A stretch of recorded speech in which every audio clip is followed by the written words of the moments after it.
Fala galera, beleza? Bem-vindos ao canal O Gerador de Riqueza, Felipe por aqui, espero que todos estejam muito bem nessa terça-feira, 10 de junho do ano de 2025 e nós vamos falar de mais um rebaixamento em Banco do Brasil. O papel, ele vai tendo vários rebaixamentos, não tem nenhuma ponta de compra, muito pelo contrário, e nós vamos falar. Gringo continua na ponta vendedora, mais um rebaixamento por parte aí do Itaú BBA. Além disso, ISA Brasil, uma notícia positiva que passou batido pelo mercado, o mercado não acompanhou, parece, né, isso, não fez o preço devido disso, que pode dar um alívio no fluxo de caixa da ISA Brasil e pode também entregar para a empresa maior previsibilidade financeira nos próximos 3 anos, indo contra, sendo um contraste, né, em relação à previsão dos analistas sobre a perda de receita da ISA Brasil. É sobre isso que iremos falar.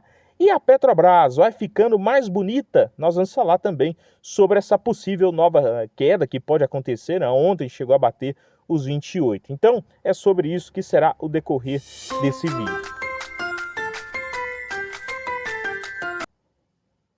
Pessoal, para começar falando então, nós vamos começar falando sobre a ISA Brasil.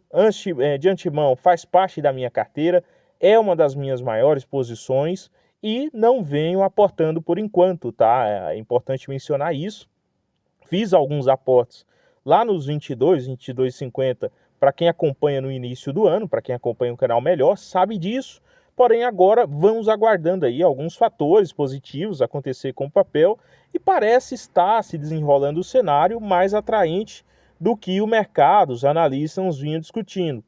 Primeiro, a ANEEL aprova recálculo de indenização às transmissoras com redução de 5,6 bilhões em custos, nesse caso que seria para a ANEEL, sendo que o mercado ele vinha precificando que a ISA Brasil ela receberia algo em torno de 900 milhões por ano, tá? E ainda não chegou-se, né, à conclusão de valor, mas pode ficar aí em torno de 1 bilhão e 200 milhões por ano para a ISA Brasil. Isso dá uma diferença de 300 milhões de reais por ano, tá, pessoal? 300 milhões de reais por ano e 900 milhões para os próximos 3 anos, né? Aí 25, 27, 26, 27 até 29, tá? A projeção mais pessimista era 900 milhões e o que era esperado em boa parte, comentado pelo mercado. O valor que pode ser aprovado é de 1,2 bilhão para o caixa da ISA Brasil. 300 milhões de reais para a ISA Brasil faz uma diferença enorme, porque ela pode pegar, primeiro, esse volume financeiro e adiantar os investimentos que ela já vinha fazendo e também aqueles projetos de reforço e melhoria que ela já detém, tá? Fora que ela pode abocanhar também mais lotes em diferentes leilões a preços atrativos, sem a necessidade de se expor a mais dívida, né? Até porque nós temos uma alta taxa de juros no momento e não seria aí muito conivente aumentar a alavancagem da empresa. Então pode ser um fator positivo, é sobre isso que estamos falando, tá? Então, fluxo financeiro, fora a questão da previsibilidade financeira para os próximos 3 anos, essa definição, eliminação dos custos jurídicos, porque a ANEEL vinha agindo da seguinte forma, postergando, né, mais uma vez, mais outra vez, e chegando a essa conclusão, chegando nesse parâmetro de conclusão, sendo um fator muito positivo para a ISA Brasil. Quem falou isso também foi o próprio presidente, né, no qual ele fala aqui em entrevista ao UOL, excelente notícia que termina uma grande discussão. O regulador fez um trabalho importante que respeita aspectos legais e regulatórios. E também falou, né, ainda não tem os números finais, mas não é nada perto da estimativa de 900 milhões, que era um valor pessimista, sendo um valor intermediário entre 900 milhões e 1 bilhão e meio. Então, um fator positivo para você, acionista da ISA Brasil, que pode se beneficiar lá no médio e longo prazo. Vamos para o Banco do Brasil, vamos falar sobre o Banco do Brasil. Primeira coisa que eu quero saber, coloque aqui, você está comprando, você está aguardando, qual que é o seu planejamento para compras de Banco do Brasil, se vier abaixo dos R$20, você tem caixa para aproveitar Banco do Brasil para aí um ano inteiro, 2 anos, tá? É sobre isso que iremos falar. Primeira coisa, tá? BBA vê trimestres piores e corta preço-alvo para R$25. Então, tinham um preço-alvo alto em Banco do Brasil, tá? Então, eles tinham um preço-alvo acima dos R$ 30, e, né, aliás, uns 29, e cortou para 25, tá? Então, pós primeiro trimestre, uma queda de cerca de 25%, tá? 25% desde daquela quinta-feira, né? Desde aquele pregão na sexta, o papel vem desempenhando aí com fortes quedas. Quais que eram as projeções, né? Era uma projeção de alta no lucro, tá? Para esse ano, na casa de até 40 bilhões, que estava no guidance, e foi reduzido, tá? Para entre 25 a 30 bilhões de crescimento para esse ano. Por ano de 2026, 30 bilhões de lucro, o que daria uma queda de 24% em relação ao ano comparado de 2024. Um ROI entre 12% a 14%, tanto 25% como também o ano de 2026. E indo para a questão de dividendo e valuation, esperam uma distribuição de proventos na casa de payout, na casa de 30%, tá? Que antes era nos 40% ou 45%. E um dividendo yield de 6%, com o Banco do Brasil negociando a valor patrimonial de 6 vezes, o que seria quase que um recorde, tá? Tem pouco histórico de Banco do Brasil negociando abaixo de 0,5 vezes, né? A metade do valor patrimonial por ação, com o PL estimado para 2025 de 5 vezes. Sendo que boa parte disso seria pela questão do não crescimento, né, da carteira do crédito agropecuário e aumento da inadimplência em até 6%. Seria aí o aumento da inadimplência, sendo negativo 5% o crescimento anual dessa carteira de crédito. E também, né, há vários fatores, como a exposição forte, né, 33% da carteira do Banco do Brasil é o agro, segundo o Itaú BBA, esse é um fator negativo, provisões futuras, eles terminam aqui escrevendo: não haverá solução rápida ou fácil para os desafios atuais, que combinam fatores econômicos e comportamentais, tá?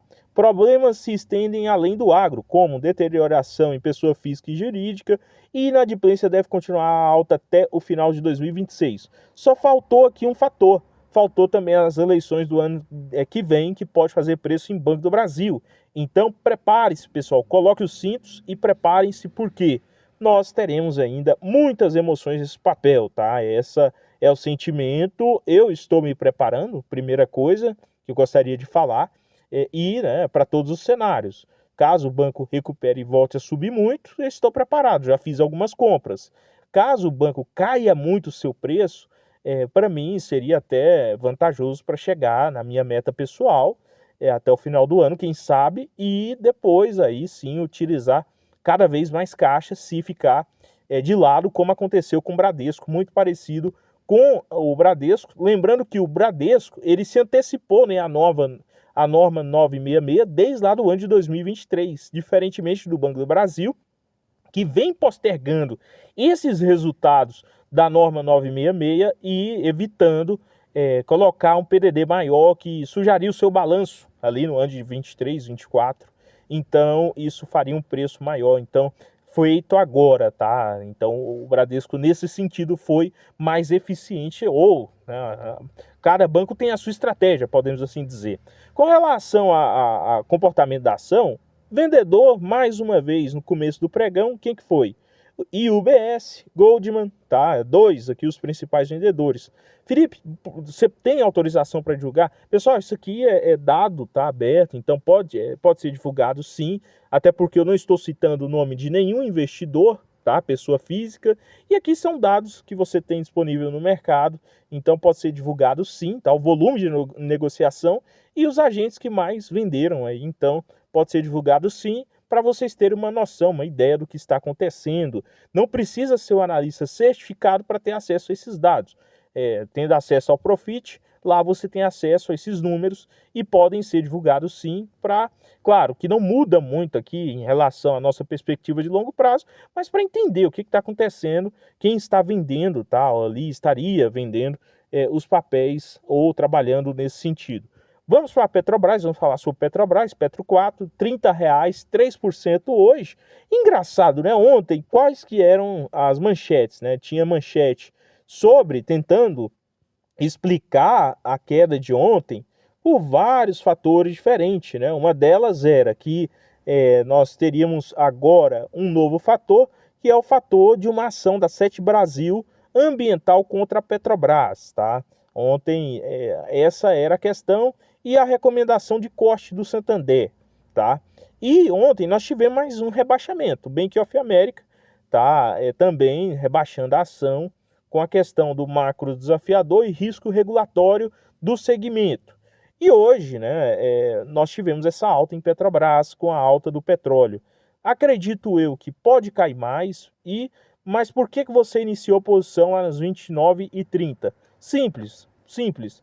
Você não sabe para onde que vai o papel no longuíssimo prazo, tá? A tendência é de alta no longuíssimo prazo se o ativo manter as suas vantagens competitivas, entregar lucro, entregar dividendo e se manter blindado em relação a questões políticas. É desafiador? É desafiador. Mas é importante lembrar do histórico da Petrobras lá atrás.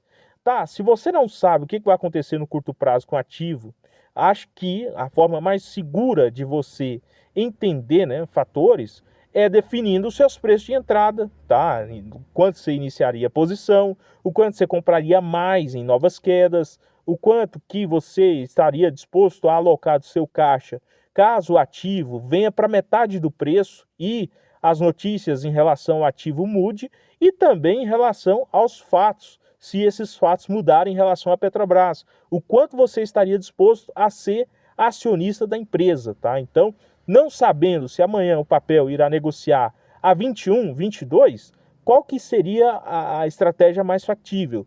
Utilizar opções ou utilizar, né? Se você não quer comprar em grandes quantidades ali, na sua estratégia pessoal, tá? Isso é o que eu penso que eu iria fazer, é pegar e fazendo pequenos aportes, montando a minha posição, caso a empresa não perca aí no meio desse tempo todo as suas vantagens competitivas e também os seus valores como empresa e sua resiliência. Então são fatores esses que me faz abrir posição nos 29, tá? Ela pode vir a 26?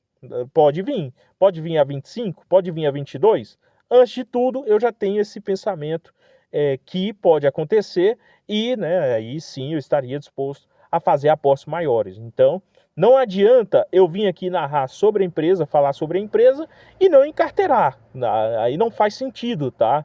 Porque narrador de mercado normalmente não ganha dinheiro, tá? Para quem leu lá o livro do Décio Bazin, sabe disso, tá? Muitas vezes o camarada, ele fala muito sobre um ativo e dá toda a história. Aí a pergunta principal, você comprou ou vendeu, né? Você está vendido no papel? Ah, eu não acredito nessa empresa não presta, esse negócio é ruim, você vai perder dinheiro, tá?